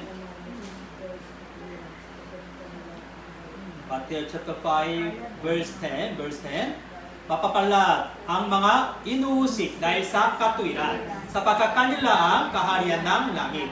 Mapapalat kayo kapag kayo ay nilalay, inuusik at pinagsasabihan ng sari-saring kasama ng pawang kasinungalingan dahil sa akin. Magalak kayo at magsaya sapagkat malaki ang gantimpala ninyo sa langit. Sapagkat gayon din nila inusig ang mga propeta na nauna sa inyo. Ang tunay ng Christian, this world, they didn't welcome tunay ng Christian. They persecute. In this world, will persecute ang tunay ng Christian.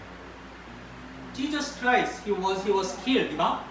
Kahit mga propeta o mga alagad also, they was killed all. Parehas po. Ang tunay ng Christian, may persecution sa mundo nito. Pero, walang takot. Why? Yes. Jesus will welcome us. Jesus will accept us. Diba? Tingnan mo sa John chapter 4. Juan chapter 4. Look at the babae ng Samaritana. Juan chapter 4. Babae na Samaritana. Samaritan babae. Samaritan babae.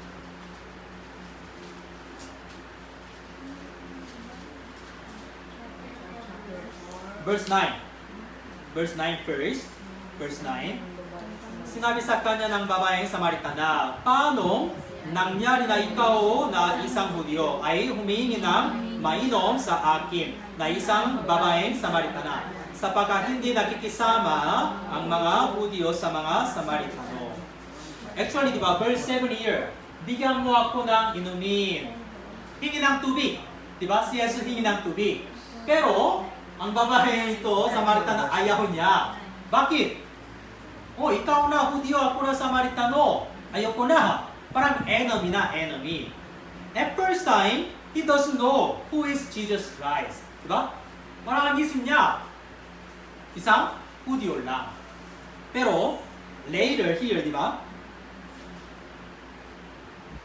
Ito sa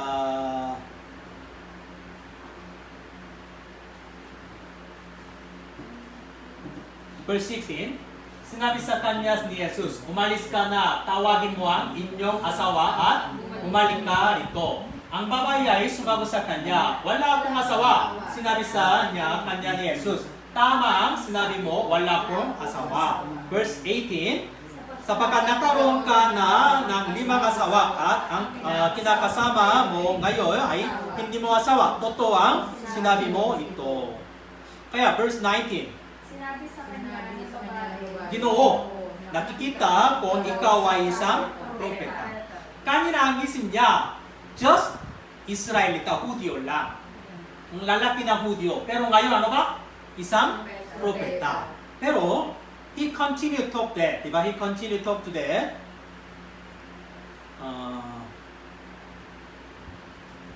Verse 25, sinabi ng babae sa kanya, nalalaman ko na darating ang Mesya, ang tinatawag na Kristo, pagdating niya ay ipahahaya niya sa amin ang lahat ng mga bagay. Verse 26, sinabi sa kanya ni Jesus, ako nga, iyon na kumakausap sa iyo. Verse 27, nang oras na iyon ay dumating ang kanyang alagad at sila ay nakakot. Verse 28, kaya iniwan ng babae ang kanyang banga ng tubig at pumunta sa lungsod at sinabi ng mga tao. Look at. Ang una, ang isip ng babae Samaritano, parang Jesus, parang isang normal ng Hudyo lalaki. Pero second, propeta. Pero ngayon, ano ba? Naunawan niya. Nga, ito na, Kristo na, Mesya na. Diba? Kaya tingnan mo ito, verse 29. Halikayo, tingnan ninyo ang isang tao na nagsabi sa akin, ang lahat ng mga bagay na aking ginawa. Ito na nga kaya ang Kristo. Yes. Babaeng Samaritano, he met the Jesus Christ. And meaning, he really saved na. Tingnan mo, there is some hidden message. Huh? There is some hidden message. Anong hidden message? Babae pa? Ito Samaritan babae? Babae? No? Mula sa kanyang village. Siya ba pinakamagandang babae ba? Hindi. Ilang asawa? Ahanim ng asawa. Ibig sabihin, mula sa itong village, lahat ng mga village people, blamer. Ikaw pala, may ika-6 ng asawa. Wow, ikaw na talagang madumi babae na, madumi na. That's why, di ba? Ang itong oras na, tanghali na tanghali. Tanghali, ibig sabihin sobrang init. Di ba? Siya lang pupunta sa balon para kukuha ng tubig. Tanghali, bakit? Hindi siya mahiya. Oo. Parang siya din yung Dahil ayaw na makikita ibang babae. Di ba? Oo. Ang ibang babae, laging blamer, ikaw na, natin yung babae na, ayoko sa'yo, parang ganito. That's why siya na pupunta sa balon sa tangali. Kay mainit. Pero Jesus, he waiting her. Why? Si Jesus alam niya. Itong babaeng Samaritano, masamang buhay niya. Marami ng kasalanan. Kaya alam niya siya ay makasalanan. Madumi. That's why, di ba? Her question, di ba? Tingnan niyo. What is her question ito?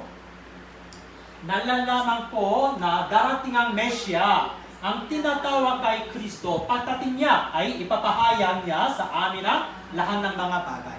She waiting Christ. Ayon po sa Biblia, di ba? Mesya will come. Siya na marami ng kasalanan, di ba? Oh, para maliligtas, she need to meet the Christ. And then, the meaning, she really desire to meet the Jesus. Hindi desire tungkol sa pera. Already experience marami ng mga asawa, di ba? That's why, walang pakasa tungkol sa asawa. Alam niya, pare-parehas na lalaki. Oh, dati medyo pogi, ikalawa medyo mayaman, ikatlo gentle.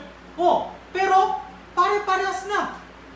Oh, ang una, Hudyo na Samaritano, ikalawa parang taga-Roma, ibang-ibang mga lalaki, ibang-ibang mga bansa. Pero she realized that pare-parehas, walang pakasa.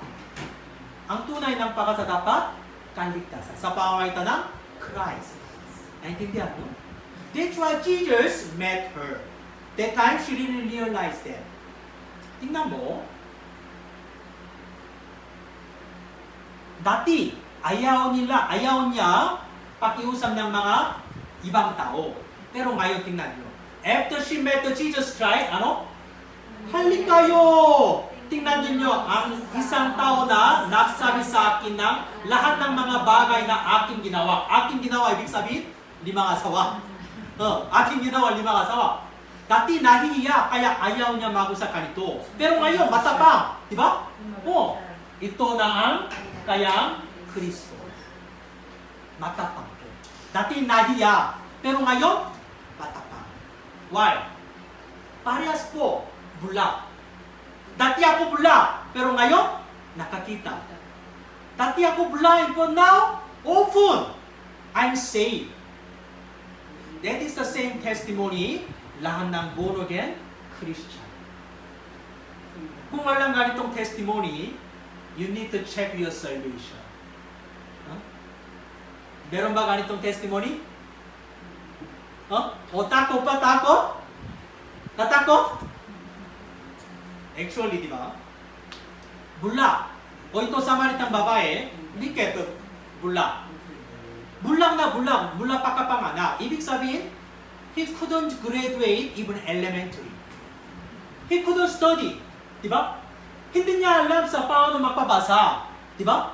Oh, walang pera. Walang magandang background. Pero, after he saved, magiging matapang spiritual. Born again Christian, dapat ganito. Look at Gawa chapter 4. Pagkatapos ng 1, Gawa chapter 4, verse 20.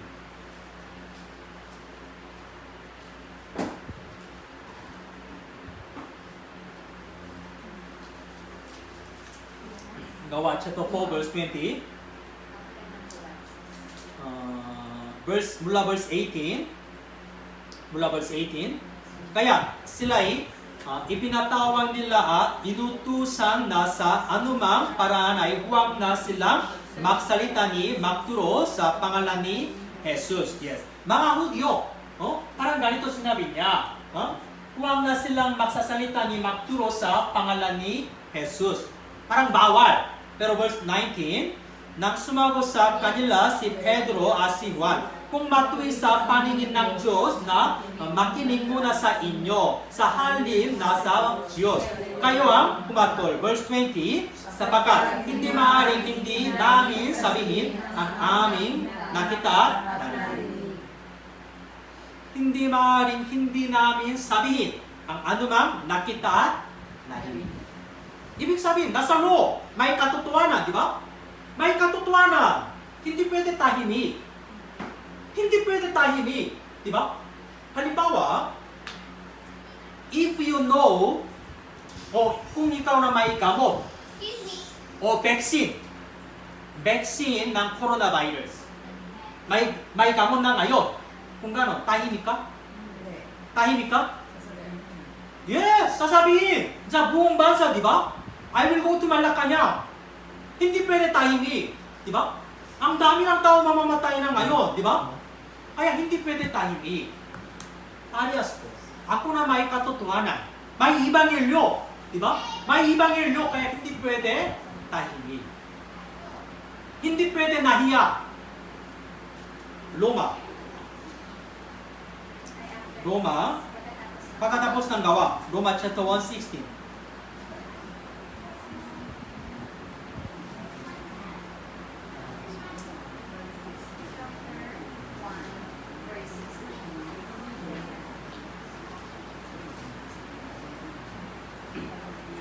Chapter 1, verse 16. Sapagkat hindi ko ikinahihiya ang Ebanghelyo, sapagkat ito ang kapangyarihan ng Diyos para sa kaligtasan ng bawat sumasampalataya, unay sa Hudyo at gayon din sa Griego. Sapagkat hindi ko nahihiya. Minsan meron na mga brother and sister, nahiya na. Ang mga family nila hindi pa ligtas. Oh, pero nahiya. Bakit? Siyempre ang tatay ko sobrang takot na ako. Kaya nahiya. Pero dapat magiging matapang. Brave heart sa pamamagitan ng Holy Spirit. Why? Meron na pong katotohanan sa aming puso. Ako na tunay ng saksi ni Yesu Kristo. Diba? Kaya, hindi ko ikinahihiya ang Ebanghelyo. Sapagkat ito ang kapangyarihan ng Diyos para sa kaligtasan ng bawat sumasampalataya. Naintindihan mo? Mga brother and sister, huwag kayong nahiya. Huh? Dahil sa inyong iya, syempre, kung Jesus' second coming time, yes, ikaw na, dahil ikaw na talagang tunay na ligtas, ikaw na, may rapture. Pwede na langit. Pero ano ba sa inyong asawa? Ano ang sa inyong magulang? Asawa? Huh? O ibang kapatid? Iwan po sa mundong ito at pupunta sa impyerno. Kaya anong gusto nyo? Laging nahiya? Hiya na uli? Nahiya? Hindi. Katulad ng ano ba? Kailangan po talagang matapang puso. Look at Lucas chapter 8. Lucas chapter 8. Verse 43.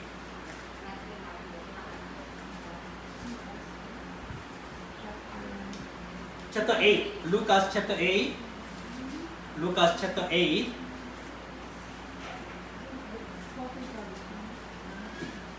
Lucas chapter 8 verse 43. Chapter 8 verse 43. Verse 43.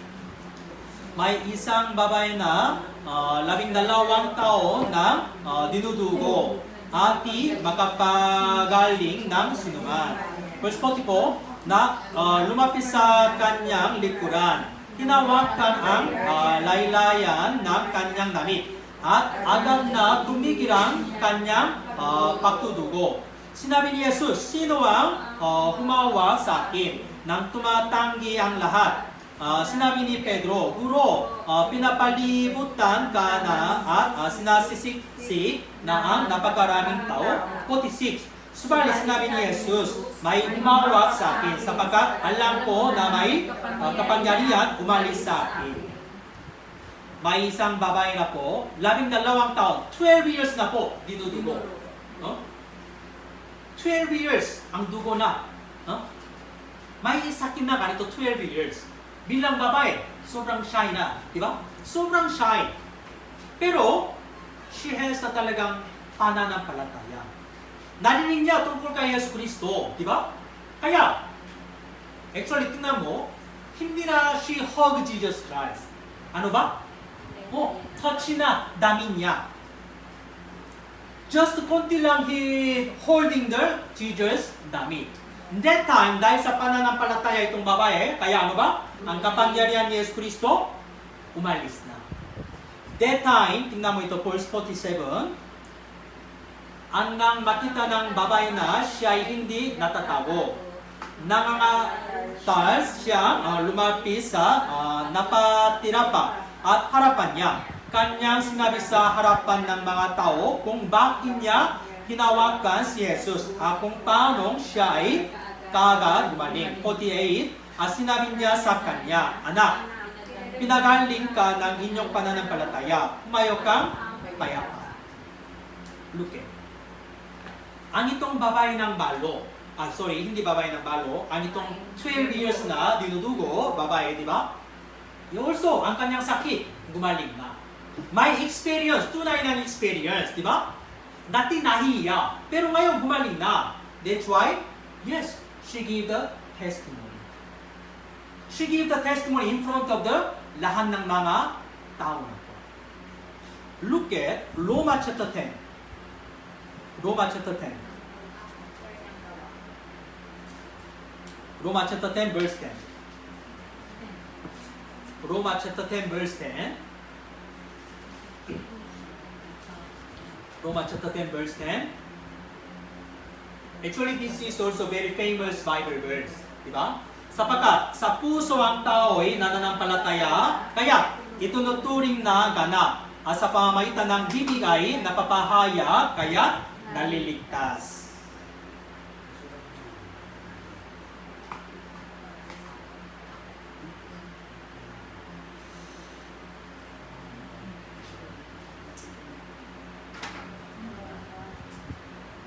English version, for with the heart one believes unto righteousness, and with the mouth confession is made unto salvation.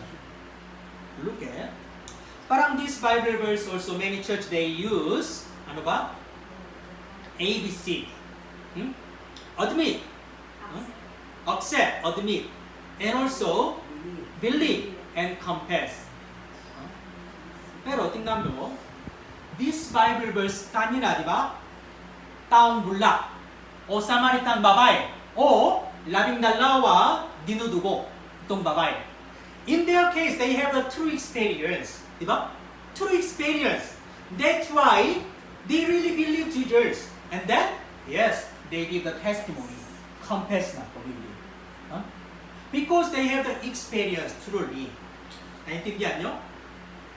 Without ganitong pananampalataya, without experience, just accept Jesus Christ, hindi pwede. Meron na po talagang tunay na experience nila.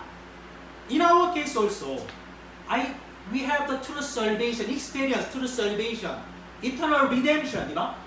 After that, because we have the true experience, that's why, yes, with our mouths, we give the testimony. We confess na po talaga. Huh? Without experience, just accepting Jesus Christ, that is not the true salvation. Look at the last Bible verse, Lucas chapter 17.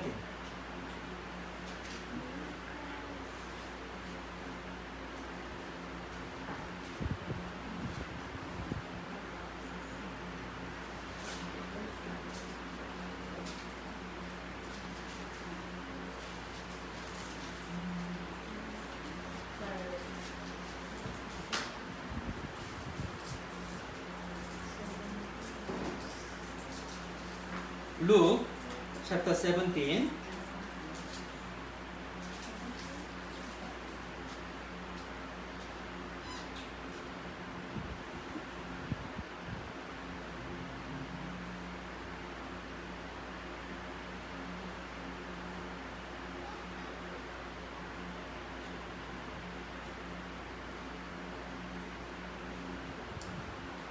Verse 12. Mula verse 12. Luke chapter 17, mula verse 12. Mula verse 12. Okay? Basahin mo natin sabay-sabay. Sa papasok niya sa isang ngayon, sinalubong siya na 10 lalaking ketongin na nakatayo sa malayo. Sila'y nagsisigawan, nagsabi, Jesus, Panginoon, naawa ka sa amin.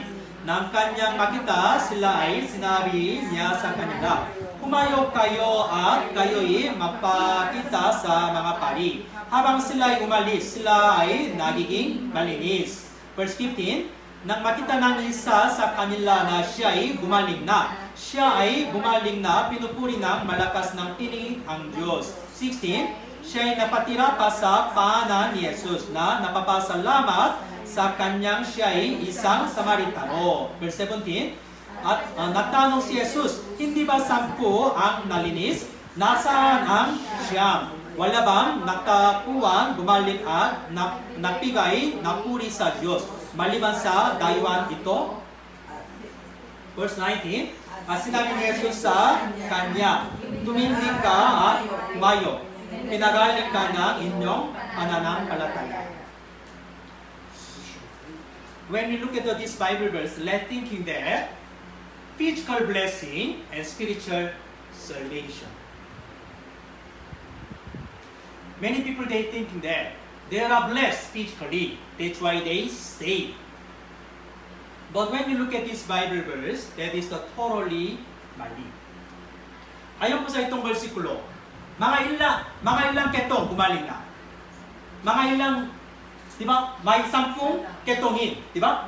Pero ilan nilinis ba ang kanyang ketong? May 10 ketong, di ba? Pero ilan nilinis ba? 10 lahat, di ba? Pero 10 lahat, di ba? Pero ilan ligtas na ba? Isa. Di ba? Ayon po sa Biblia, di ba? Hindi ba sa 10 ang nalinis? Di ba? Nalinis. Nasaan ang siyam? 10, di ba? Lahat, nilinis na. Di ba? Ibig sabihin 10 lahat may physical blessing. Tama ba? Physical blessing gumaling na talaga. Physical blessing 10 lahat. Pero, isa lang. Di ba? Wala bang nakakuwang bumalik at nagbigay papuri sa Diyos maliban sa dayuhan ito, Samaritano. Di ba? Hindi Hudyo. At sinabi ni Jesus sa kanya, tumindig ka at umayo. Pinagaling ka ng inyong pananampalataya. Yes. Ito isa lang, really save na. Kahit kanina, di ba, sa bulak, kahit bulak, siya na una, open na, nabuksan po ang kanyang mata. Pero ang isip niya, Jesus ay isang propeta. And then, pagkatapos ng pinalayas mula sa sinagoga, Jesus met him again. And then Jesus asked him, do you really want to believe Christ? Si Panginoon, nasaan po ba siya? Ako na Kristo. That's why that time, when he met Jesus again, that time also he really saved na. Marami ng mga church ngayon, they misunderstand. Physical blessing, hindi salvation. Naintindihan nyo? When you look at this Bible, 10 lahat. Pinagaling na sa ketong. Pero isa lang, ligtas na. But when you look at this Bible verse, 10 ketong. Ketong, ibig sabihin, kasalanan. Kasalanan, ketong. 10, ibig sabihin, buong mundo. Ang buong mundo ito lahat, makasalanan. Diba? Makasalanan. Pero tingnan nyo, kasalanan ng buong mundo, napatawad na. 10 lahat, gumaling na. Diba? Parehas. Lahat ng kasalanan sa mundo ito, ano ba? Napatawad na sa pamamagitan ng dugo ni Yesu Cristo. Pero bakit kunti lang ligtas? Bakit? Dahil hindi sila sumasampalataya. Diba? Those who are really believe eternal redemption, true gospel, sila lang talagang ligtas na. 10 lahat, di ba? Linis na. Pero isa lang, ligtas na. Because they really thanks Jesus Christ. That is the same. Walang petal. Patay na petal. Don't worry. Naintindihan nyo? Kaya bulak o ito keto. Physical blessing, hindi parehas na po sa spiritual blessing. Naintindihan nyo? Sa mundo ito, marami ng physical blessing. Hindi lamang Christian church. Kay Muslim, China, marami na po mayaman. Ligtas na po ba sila? Hindi. Diba? gospel. Ito po talagang pinaka-importante. Look at the Bible. Have you read the Kawikaan every day? Kawikaan, di ba? Dapat every day read the Kawikaan. Huh? Look at the Kawikaan.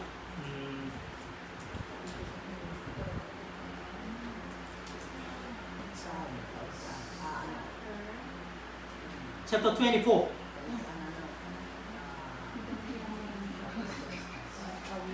Chapter 23.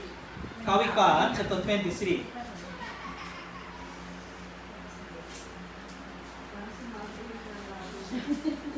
Chapter 23, verse 4.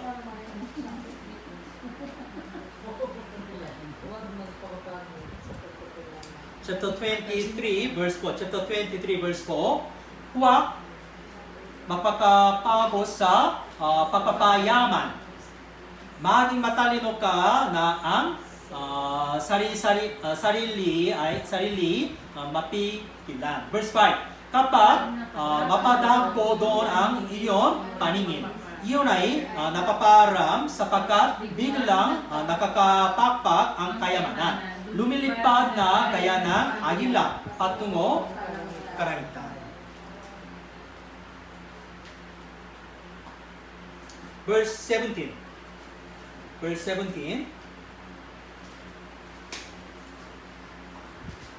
Huwag mainggit ang inyong puso sa mga makasalanan, kundi mapatuloy ka sa takot sa Panginoon sa buong araw.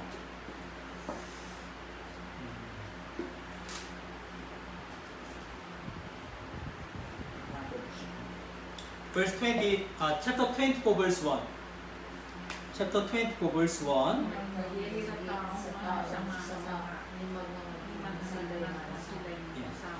Do not envious the evil man. Ibig sabihin, evil men, magandang buhay. Do not envy ang kanilang magandang buhay, the evil man. Huh?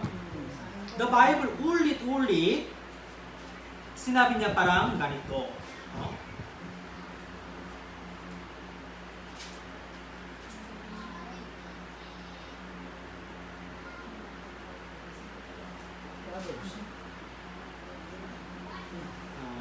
Kaya, maganda po also reading the Bible every day.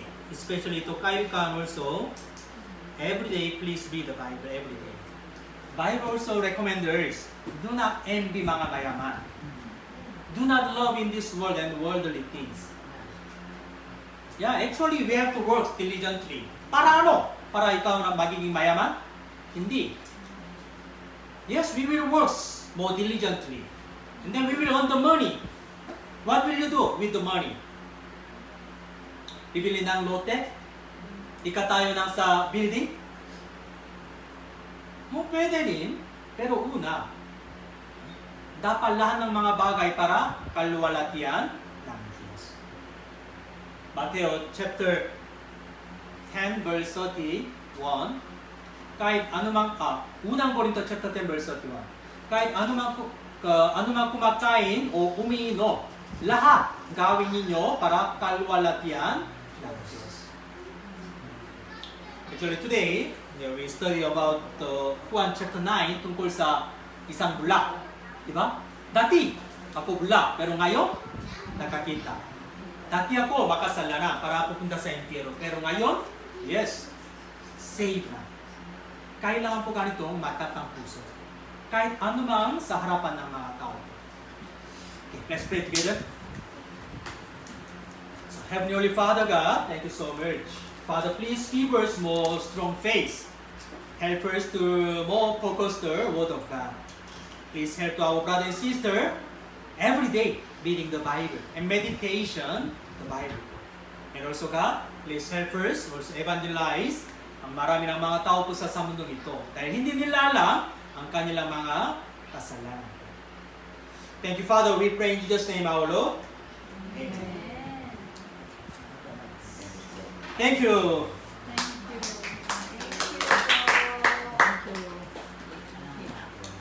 Actually, every Sunday, we will gathering ganito, kaya do not absent. Okay? Every Sunday, do not absent. Okay, break time para siya.